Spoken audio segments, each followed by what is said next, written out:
নামো খাট থেকে। হ্যাঁ, বাড়িতে কেউ নেই দেখে অমনি খাটে উঠে পড়েছো। হ্যাঁ, অমনি খাটে উঠে পড়েছো। প্রতি মাসে তোমাকে শেখাতে হবে।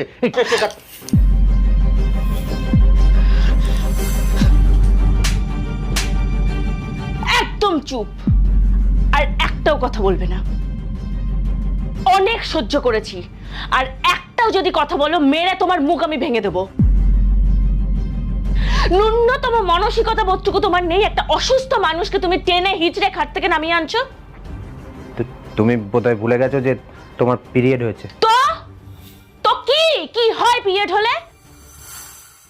পড়াশোনা করে তুমি যে ডিগ্রি অর্জন করেছো সেই সমস্ত ডিগ্রি দয় তুমি আগুনে পুড়িয়ে জ্বালিয়ে দাও, আর না হলে সমস্ত নদীতে ভাসিয়ে দাও। যে ছেলেটা আজকে 2025 সালে দাঁড়িয়েও মনে করে যে পিরিয়ডের সময় মেয়েরা অচ্যুত, তার ওইসব ডিগ্রির কোনো মানে নেই, কোনো দরকার নেই। যেটা